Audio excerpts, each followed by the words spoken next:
هذا القرآن يوحدنا لطريق الخير يوجهنا الله تعالى أنزله ورسول الله معلمنا. بسم الله الرحمن الرحیم. چنانچہ عقلا از حرکت جمادات بمحرک پے می برن ومی دادن کہ این حرکت فراخور حال این جماد نیست. اللہ رب العزت کے متعلق ہم بندوں کو کیا کیا عقائد رکھنے ہیں اس کا بیان چل رہا تھا، اور اسی کے تحت بات یہاں تک پہنچی تھی کہ اللہ رب العزت نے تمام مخلوقات کو، تمام ممکنات کو پیدا کیا ہے، اور بظاہر ہمیں یہ نظر آتا ہے کہ اس دنیا میں جو چیزوں کا ظہور ہوتا ہے وہ ایک اسباب کے تابع ہوتا ہے. مثال کے طور پر ہم دیکھتے ہیں کہ سورج نکلنے کی وجہ سے دین کا وجود ہوتا ہے، سورج کی غروب ہونے کی وجہ سے رات سامنے آ جاتا ہے، مگر ان اسباب اور اس کے پیچھے جو ساری چیزیں ہیں ان سب کا پیدا کرنے والا یہ اللہ تعالیٰ کی ذات ہے.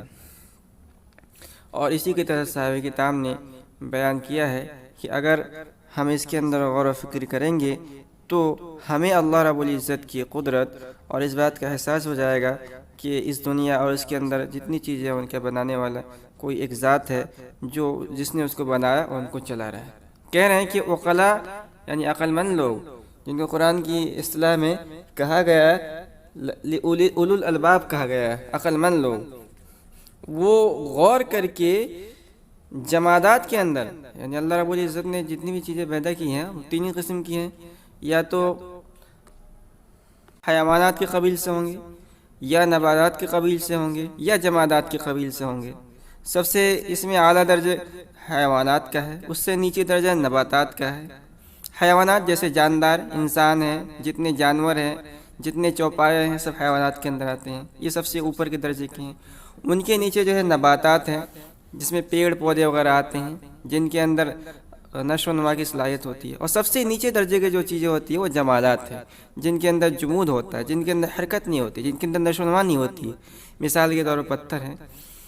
تو عقل مند لوگ جمادات ہی کے اندر غور و فکر کر کے اللہ رب العزت کو پہچان لیتے ہیں. تو کہتے ہیں چنانچہ عقلا از حرکت جمادات بمحرکی پے می برن ومی دانن کی حرکت فراخ ور حال این جماد نیست. یہاں جو لفظ پے آیا ہے، پے کے معنی آتے ہیں سوراخ کے، اور فراخور کے معنی آتے ہیں لائق، مناسب. تو کہتے ہیں چنانچہ عقلا از حرکت جمادات، چنانچہ عقل مند لوگ جمادات کی حرکت سے بمحرک، اس کو محرک پڑھیں گے، اضافت کے ساتھ نہیں پڑھیں گے، بمحرک پے می برن، حرکت دینے والی ذات کا سراغ لگا لیتے ہیں. محرک اس میں فاعل کا صیغہ ہے، اور حرکت دینے والا مراد اللہ تعالیٰ کی ذات ہے. چنانچہ عقل مند لوگ جمادات کی حرکت سے بمحرک، حرکت دینے والی ذات کا پے می برن، سراغ لگا لیتے ہیں، پتہ لگا لیتے ہیں. وامید آنند، اور جانتے ہیں کہ این حرکت فراخور حال این جماد نیست، کہ یہ حرکت اس جمادات کی مناسب نہیں ہے. چہ این را فاعل است، بلکہ اس کا کوئی ایک بنانے والا ہے، ورائے او، جو اس کے پیچھے ہے. تو عقل مند لوگ جمادات کے اندر غور و فکر کر کے اللہ تعالیٰ کو پہچان لیتے ہیں. آگے کہہ رہے کہ ہم چنی اسی طرح عقلا وہ عقل مند لوگ کہ بصیرت شاہ، دیکھیے شاہ اس میں اشارہ ہے، حاضہ کے معنی میں، عربی میں اس کے لحاظہ استعمال ہوتا ہے. بصیرت شاہ بکحل شریعت مکتحل شدہ. کحلون یہ عربی زبان کے لفظ، اس کے معنی آتے ہیں سرما، اور مکتحل اس میں مفعول کا صیغہ ہے، ترجمہ ہوگا سرما لگایا ہوا، یہاں مراد جو ہے مکتحل شدہ، اس سے مراد یہ ہے کہ بکحل شدہ مکتحل شدہ، یہ جو ہے استعارہ ہے اس کے اندر۔ جس طرح آدمی جب سرما لگاتا ہے تو آنکھوں کے اندر وہ سرما اتر جاتا ہے، تو جو آدمی شریعت کا سرما لگائے، یعنی جو آدمی باشرہ ہے، باشرہ کا مطلب مسلمان ہے اور اپنے دین پر چلنے والا ہے، تو کہہ رہے ہیں کہ ہم چنی اسی طرح عقلا کے وہ عقل مند لوگ کی بصیرت شاہ، کہ جن کی بصیرت بکحل شریعت مکتحل شدہ، شریعت کے سانچے میں ڈھلی ہوئی ہو۔ لفظی ترجمہ ہوگا شریعت کے سرمے سے وہ سرما لگائے ہوئے ہوں، اس طرح کا ترجمہ ہوگا۔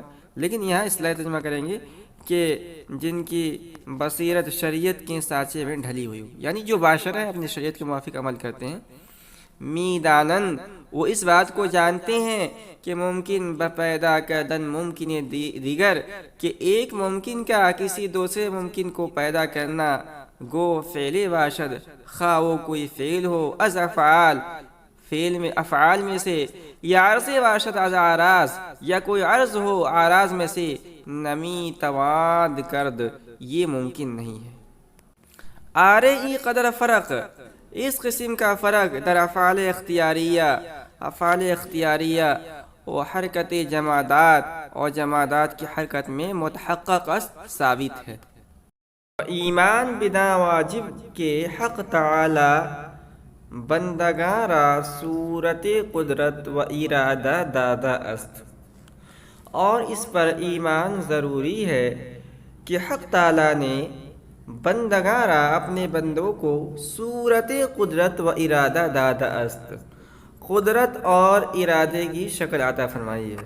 اس مضمون کو ہم پہلے بیان کر چکے ہیں کہ اللہ رب العزت نے انسان کو ایک گنا قدرت دی ہے، اور اسی قدرت کی بنیاد پر اس کو جو ہے قدرت متوہمہ کہا جاتا ہے۔ شرح قائد کے اندر اس کی تفصیلی بحث آئے گی، اور اس کو اگر آسان انداز میں سمجھنا چاہیں تو یوں سمجھیں کہ ہم بندے ہیں، ہم زمین پہ کھڑے ہیں، ہم اپنا ہاتھ اٹھانا چاہیں تو اپنے ارادے سے اپنا ہاتھ اٹھا سکتے ہیں، دوسرا ہاتھ اٹھانا چاہیں اس کو بھی اٹھا سکتے ہیں، اپنا ایک پیر زمین پہ کھڑے ہو کے اٹھانا چاہے اٹھا سکتے ہیں، مگر دوسرا پیر ایک ساتھ دونوں پیر اٹھانا چاہے تو یہ ہمارے بس کے اندر نہیں ہے۔ تو اللہ رب العزت نے ہمیں جو قدرت دی ہے، یہ گنا قدرت دی ہے، اور اس پر ایمان لانا واجب ہے۔ وعادت اللہ بنا جاری است، کہ ہر گاہ بندہ قصد فعل کند، اور اللہ کی عادت جاری ہے۔ نہیں، اللہ تعالیٰ دیکھیں دو چیزیں ہیں، ایک تو ہے اللہ رب العزت کی سنت، اور ایک ہے اللہ رب العزت کی قدرت۔ سنت کے معنی طریقے کے آتے ہیں، تو اللہ رب العزت نے اس دنیا کا جو نظام بنایا ہے، وہ اسی جو اصول بنایا ہے اسی اصول پہ چل رہا ہے۔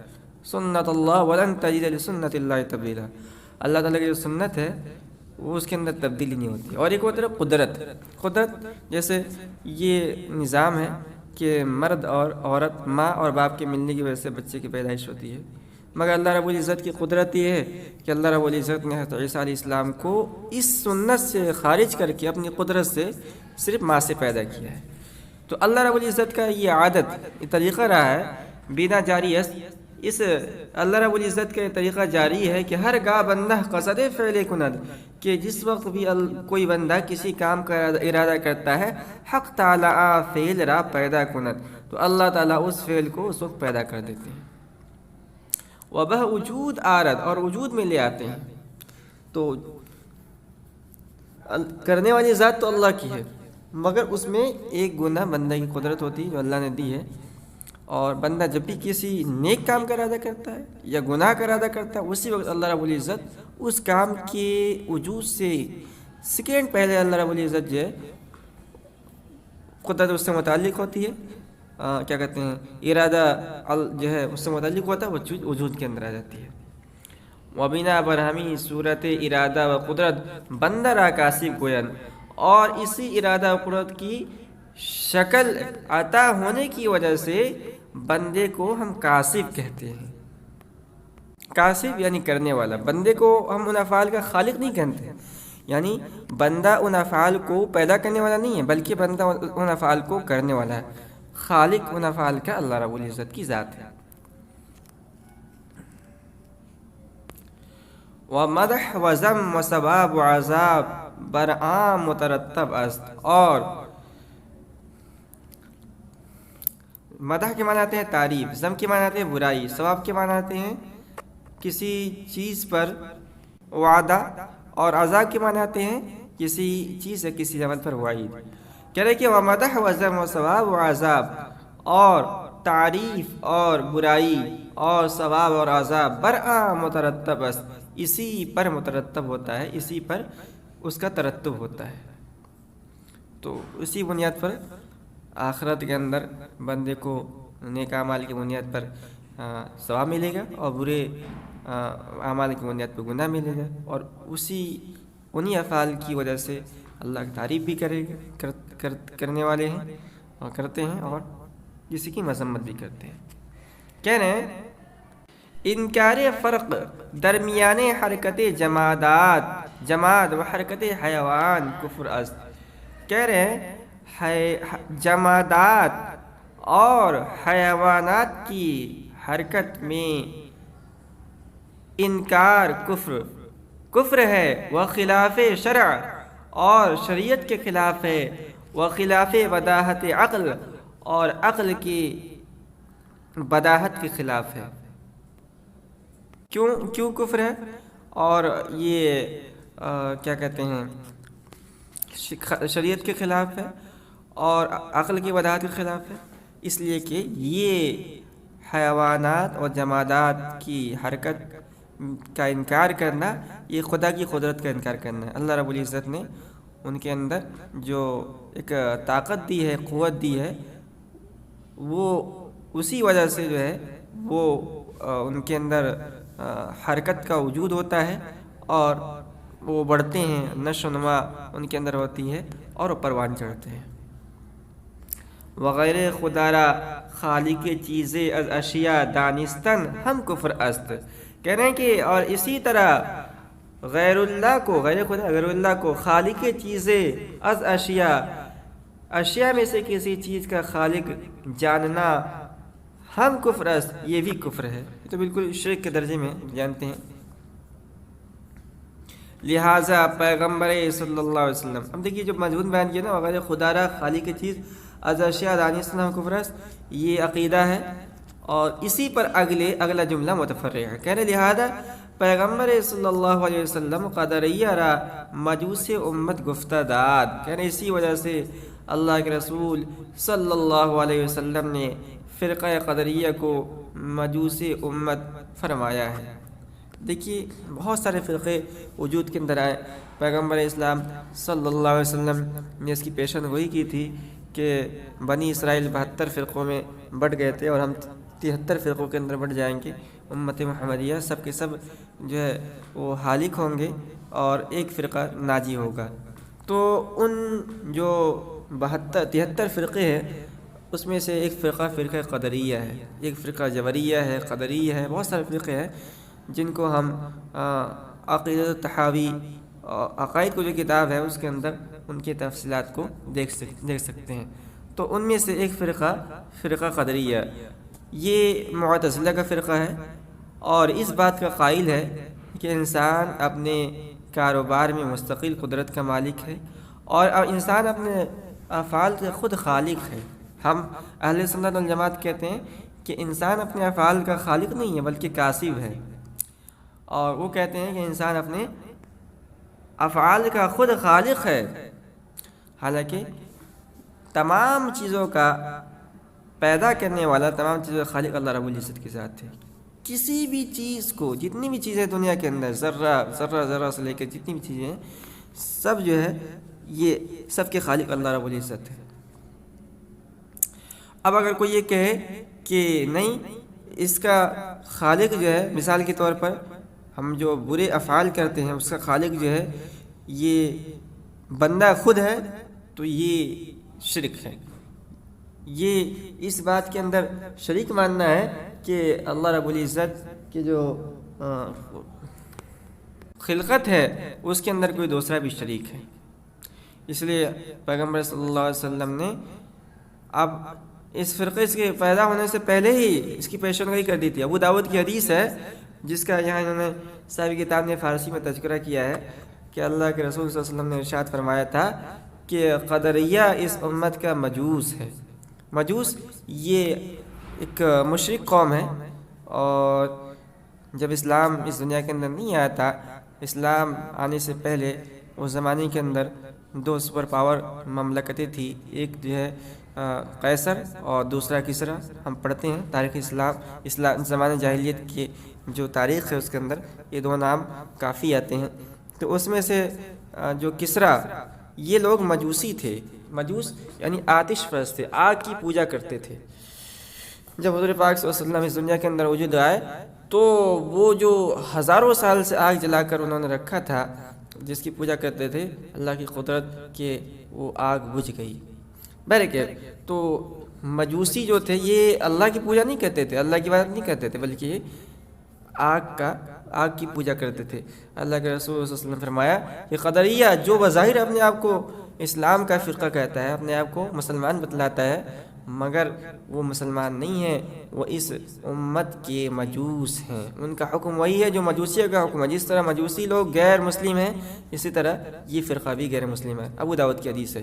اللہ کے رسول صلی اللہ علیہ وسلم نے فرمایا کہ اگر وہ بیمار ہو جائیں تو تم ان کی عیادت کرنے مت جاؤ۔ کہہ رہے ہیں لہذا پیغمبر صلی اللہ علیہ وسلم قدریہ را مجوس امت گفتہ داد،